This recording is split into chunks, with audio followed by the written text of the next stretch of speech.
To Julian McKenzie, a reporter for Quebec's The Link newspaper, who was at the protest last night. Thanks very much for joining us. You were there, you saw a lot of what occurred. Just how serious is the situation there?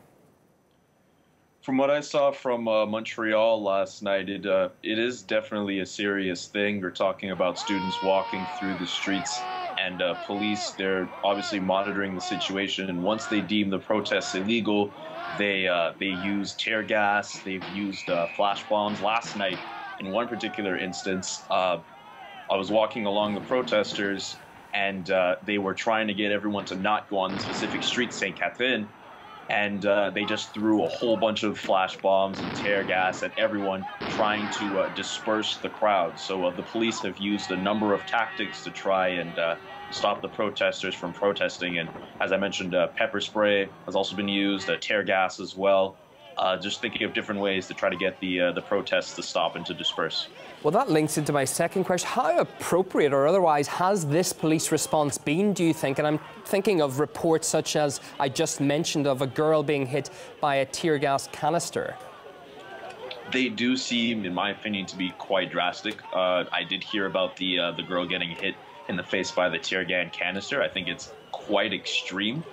You know, the protesters, I understand, you know, they're gonna try to walk amongst cars, but from what I have seen, they haven't done anything as crazy as a few years earlier when we had a protest against tuition, and there was a lot of vandalism going on. But the police are just using a lot of force and a lot of, as I mentioned, the tear gas and the pepper spray, a lot of force against the protesters. And I feel as if the more they do that, I feel the more unhappy and the more other things that the protesters may try in future protests. How has the local media been covering the protests? I find that the outlets like CBC and some of the bigger outlets in our city, they've been trying to cover it, but a lot of the student journalists, as like myself, we've been going around and we've been tweeting and we've been providing, in my opinion, more in-depth coverage, and we're seeing a lot of the bigger outlets actually looking to the student publications, taking their footage and taking their tweets and taking some of the reporters to provide more of what's going on the ground. They are out there, but there are definitely some student journalists who are providing a little bit more coverage as to what's going on. Authorities say there's going to be a deficit-free budget. What are students so angry about exactly?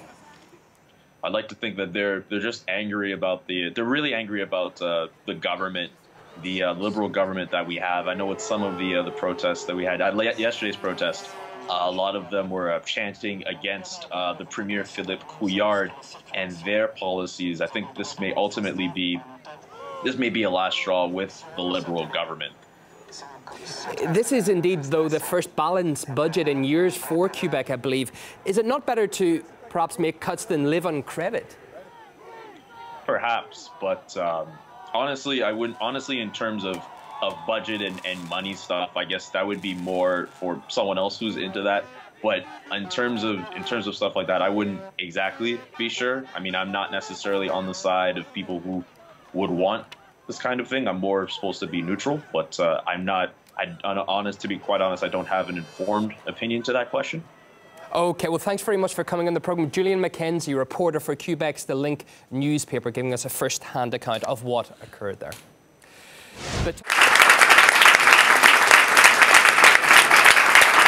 Olympian Clara Hughes received the Loyola Medal from the Loyola Alumni Association at Concordia for her work towards mental health.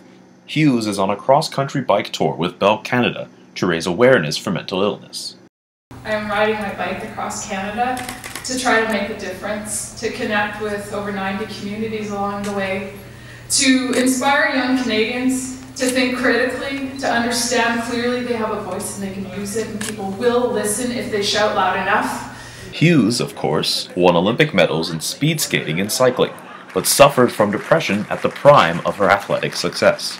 To come out after all of this and be very, very public in support of a problem that is, as they say in French, assez répandu, has been shoved under the carpet for a long time, I think is just amazing. Even some Concordia student athletes were left feeling inspired by Hughes.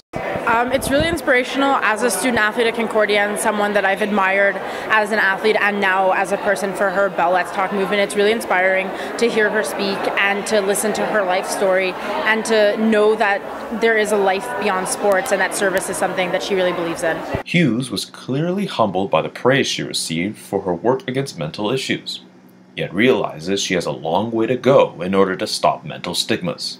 So, with 10,600 kilometers still to ride, I'm really just getting going, but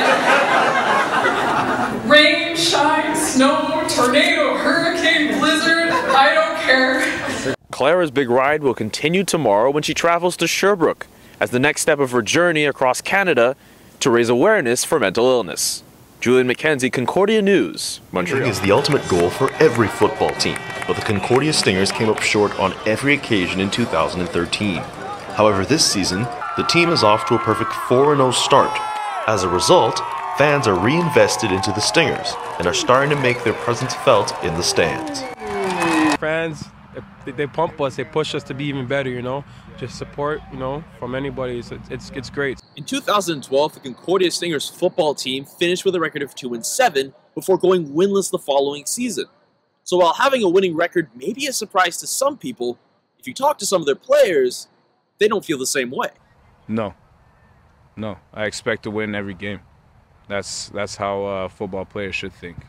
Every time you step on the field, you should believe that you're going to win, or else you shouldn't be a football player. And the team's turnaround starts with their new head coach, Mickey Donovan, who spent the last 3 seasons as defensive coordinator for the rival McGill Redmen.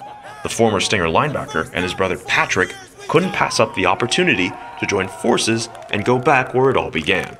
I actually turned down to be the next head coach over at McGill. I did it. Obviously, we played here. We believe in this program. And to coach with my brother, there's nobody else that I want to coach with. Being back here is a dream come true for myself and my brother. One, I wouldn't be here if he wasn't here. Probably one of the best coaches I've ever been coached by, and I'm blessed to, you know, be a player of his. While it may be a cliche for some, one of the biggest reasons why the Stingers are doing so well is their commitment to family, instilled by the Stingers head coach. The team's much closer. We all battle together. When we get to the game, then the bullets are flying, things are going to go wrong. That's when the guys stick together and they stay as a family. Well, the party is over after their most recent win. Considering how the Stingers have been playing as of late, they'll be hoping for more celebrations as the season wears on. Julian, McKenzie, Concordia News, NDG.